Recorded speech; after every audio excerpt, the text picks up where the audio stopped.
Avec plus de 5 millions d'installations actives, Contact Form 7 est une des extensions de formulaire de contact les plus utilisées sur WordPress. Elle vous permet de créer des formulaires assez facilement, mais ils sont souvent peu esthétiques. Aujourd'hui, je vous montre comment remédier à ce problème.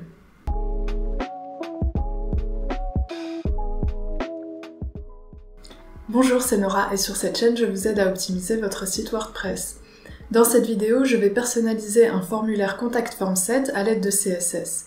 Je vais essayer de vous montrer ce qu'il est possible de faire avec seulement quelques lignes de code. Et si vous le souhaitez, vous pouvez aussi copier ce code en cliquant sur le lien en barre de description. Allons-y.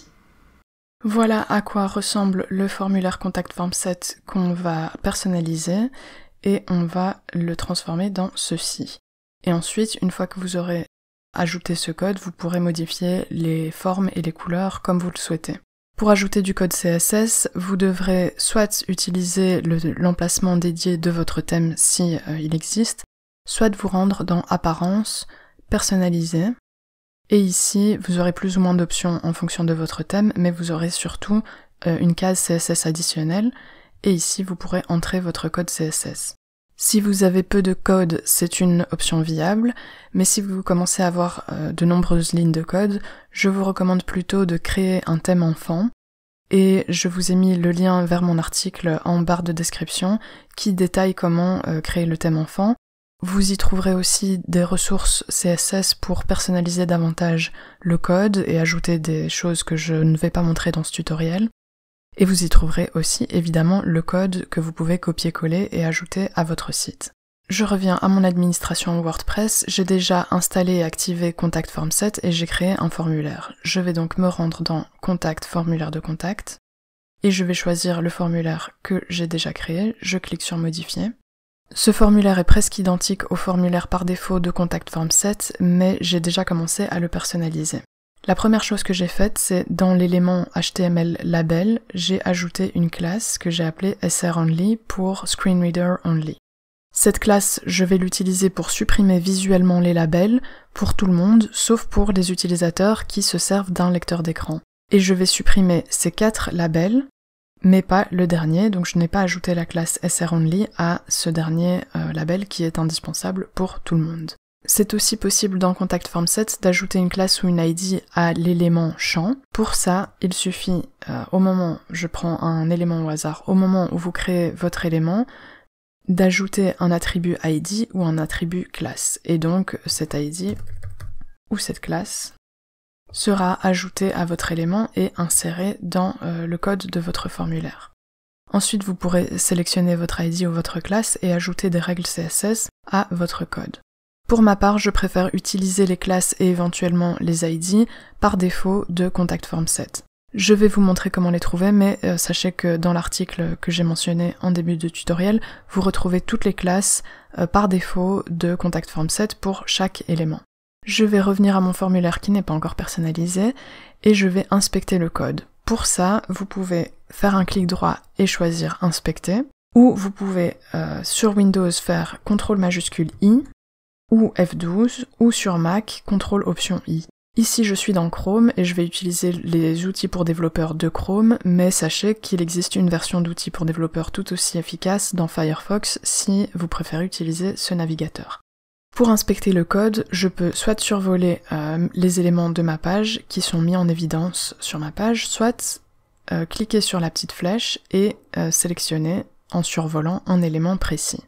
Je vais simplement sélectionner le premier élément de mon formulaire et en remontant, je vais trouver mon formulaire. Je vais également trouver l'élément div qui contient l'ensemble de mon formulaire. Et ici, j'ai déjà une première classe qui est la classe par défaut de Contact Form 7 et toutes les classes de Contact Form 7 ont un préfixe WPCF7 pour WordPress Contact Form 7. Vous avez ici également l'ID du formulaire. Donc ici, c'est également un préfixe WPCF7 et puis un code unique. Dans CSS, les classes vous permettent d'ajouter des styles à plusieurs éléments différents et les ID sont uniques à un seul élément. Ce qui veut dire que ici, pour mon formulaire de contact, si je veux sélectionner tous mes formulaires de contact, tous ceux que je vais créer avec Contact Form 7, je peux cibler la classe WPCF7 et si je veux uniquement appliquer des styles à ce formulaire-ci, je peux sélectionner l'ID WPCF7 avec le code unique. Cette ID, elle est intéressante si vous voulez appliquer des styles différents à différents types de formulaires par exemple. Dans mon cas, je vais uniquement cibler la classe et je vais le faire également pour les champs du formulaire, mais sachez que vous pouvez chaque fois appliquer l'ID devant la classe du champ du formulaire que vous voulez cibler. J'ai donc repéré la classe de mon formulaire, ensuite je veux repérer les classes de chacun de mes champs. J'ai repéré ici les 3 classes que comporte mon champ nom, je vais utiliser la classe WPCF7Text qui va cibler uniquement les éléments texte. Je vais ensuite revenir à ma petite flèche et cliquer sur mon champ email qui a également une classe WPCF7Text qui est la classe que je vais utiliser parmi les classes proposées. Ensuite, j'ai un champ différent qui est un menu déroulant. Ici, j'ai une classe WPCF7Select qui va cibler mon élément HTML Select. Et ensuite, même chose pour mon champ message qui est un élément HTML Text Area et qui a une classe WPCF7TextArea. J'ai aussi mon champ RGPD qui est une case à cocher. Ici, j'ai ma classe WPCF7Acceptance et ensuite une classe pour la case à cocher elle-même WPCF7ListItem. Et enfin, je vais cibler la classe de mon bouton envoyer qui est une classe WPCF7Submit. Ensuite, je vais revenir à mon espace d'ajout de CSS additionnel. Moi, je vais le faire dans le thème que j'utilise qui est Divi, mais comme je vous l'ai montré précédemment, vous pouvez ajouter votre code dans Apparence et Personnaliser. Je vais me rendre dans Divi, option du thème. Et ici, tout en bas, j'ai un cadre pour mon CSS personnalisé ou mon CSS additionnel qui est en fait le même que celui qui se trouve dans Apparence et Personnaliser. Je vais commencer par ajouter du code pour ma classe SROnly pour supprimer les labels. Je sauvegarde mes changements. Dans le CSS additionnel Apparence personnalisée, vous devrez cliquer sur Publier. Et si je rafraîchis ma page ici, mes labels ont bien été supprimés. Ensuite, je vais revenir à mes outils pour développeurs et je vais tester le code que j'ajoute ici dans mon outil. Je vais sélectionner mon formulaire et mon élément form avec la classe WPCF7Form. Je vais l'afficher dans une grille, donc j'ajoute une ligne de code pour l'afficher dans une grille. Je vais agencer ma grille sur 2 colonnes. Donc ici, si je reviens, j'ai bien mes champs qui sont affichés sur 2 colonnes, et ici, même chose. Pour l'instant, ça ne va pas évidemment, je vais m'occuper de ça tout de suite. Mais d'abord, je finis l'agencement de ma grille en ajoutant une marge, et je peux cliquer sur mon élément grid pour afficher la grille de façon permanente. J'ai ajouté une marge entre les éléments de la grille. Je vais ajouter une marge externe en haut et en bas et centrer mon formulaire au milieu. Et ensuite, je vais lui donner une largeur à mon formulaire de 50% pour qu'il ne s'étale pas sur l'ensemble de ma page. Donc ici, je peux voir les éléments de ma grille et ce que je voudrais, c'est que le nom et l'email s'affichent chacun sur une des colonnes et ensuite que l'objet, le message, le RGPD et le bouton d'envoi s'affichent chacun sur 2 colonnes. Je vais m'occuper de ça en ciblant tous ces éléments. J'ajoute le code que je viens de créer à mon espace dédié. Donc j'ai mon élément qui s'affiche en gris avec 2 colonnes, une marge interne, une marge externe centrée et une largeur. Ensuite, je vais directement cibler mes éléments champs. Donc je vais devoir cibler les éléments enfants de mon formulaire, pas 1, pas 2 et pas 3, mais bien 4, 5, 6 et 7 pour les afficher sur 2 colonnes. J'ajoute donc ceci à mon CSS. J'ai le formulaire, la classe de mon formulaire que j'ai sélectionné, avec l'élément paragraphe enfant qui sont 4, 5, 6 et 7. Je leur demande de commencer à la colonne numéro 1 et de se terminer à la colonne numéro 3. Et en revenant ici à mes colonnes, j'ai bien la colonne 1 qui commence ici et la colonne 3 qui se termine ici. Donc ils vont s'afficher sur les 2 colonnes. Je sauvegarde mes changements. Si je rafraîchis ma page, mes styles vont s'appliquer. Je vais revenir à ma grille en cliquant dessus et j'ai bien mes éléments qui s'affichent en fait sur 2 colonnes comme celui-ci. Ceux-ci ne sont pas encore assez larges, mais on va s'occuper de ça tout de suite. Je vais maintenant appliquer des styles à mes champs eux-mêmes pour les agrandir un petit peu et leur donner un look un petit peu plus convivial.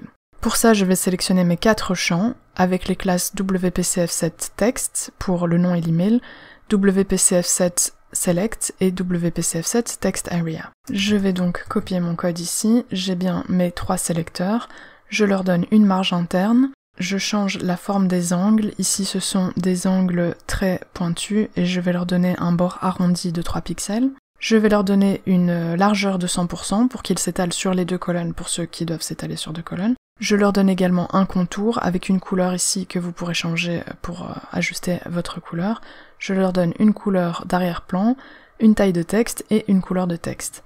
Ici, dans certains cas, je dois ajouter l'élément important pour que mon code s'applique parce qu'il y a interférence avec d'autres règles CSS de soit mon thème, soit des extensions. Vous devrez aussi peut-être ajouter cet élément important ou cibler plus précisément vos éléments HTML.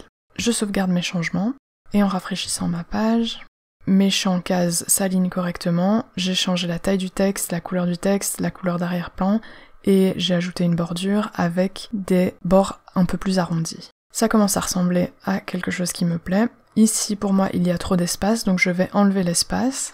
Pour ça, je dois sélectionner l'élément paragraphe, donc l'élément P, et lui enlever sa marge externe.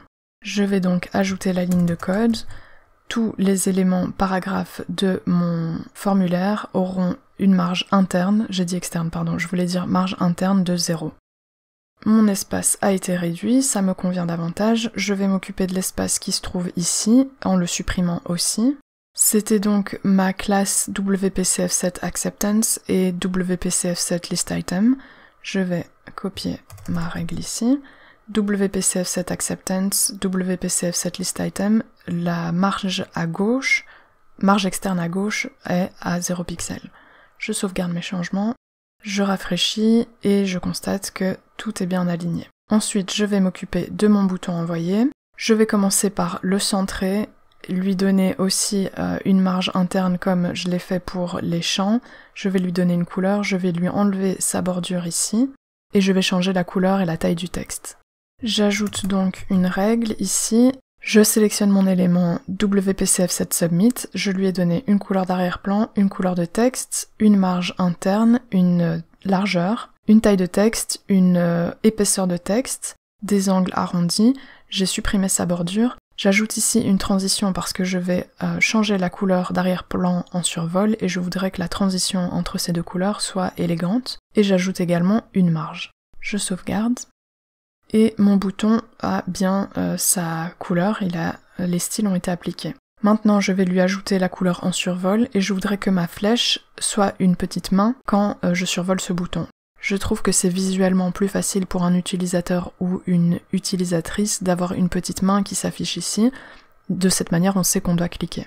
J'ajoute donc une règle à ma classe WPCF7Submit, mais j'ajoute ce pseudo-sélecteur hover, qui veut dire survol, et donc en survol, ma couleur change, elle deviendra un petit peu plus claire, et mon curseur deviendra une petite main. Je sauvegarde. Et en rafraîchissant, si je survole mon bouton, j'ai bien une couleur plus claire et ma petite main qui montre qu'on peut cliquer.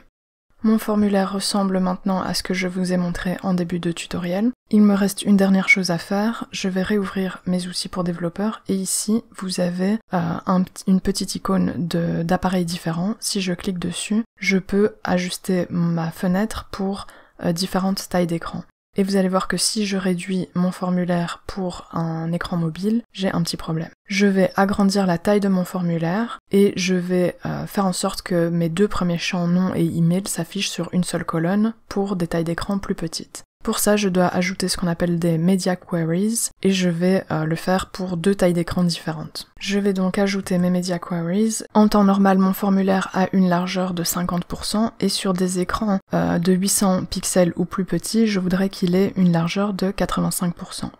De la même manière, sur des écrans à partir de 600 pixels et plus petits, je voudrais que mon formulaire s'affiche sur une seule colonne et pas deux, comme c'est le cas en temps normal. Et enfin, mes éléments qui commençaient à la colonne 1 et qui se terminaient à la colonne 3 doivent se terminer à la colonne 1 puisqu'il n'y a plus qu'une seule colonne, sinon ils vont s'afficher sur plusieurs lignes différentes. Je sauvegarde mes changements, et si je rafraîchis dans mon espace pour mobile, j'ai bien mes éléments qui s'affichent sur une seule colonne et mon formulaire qui est plus large. Et si je l'élargis, À partir de 600 pixels, je reviens à ma double colonne ici, et à partir de 800 pixels, mon formulaire est un petit peu moins large. Voilà comment vous pouvez personnaliser un formulaire Contact Form Set avec CSS. J'espère que ce tutoriel vous a été utile et qu'il vous aidera à embellir vos formulaires. Si c'est le cas, n'hésitez pas à liker cette vidéo et à vous abonner. Vous pouvez me poser vos questions en commentaire et je vous dis à bientôt.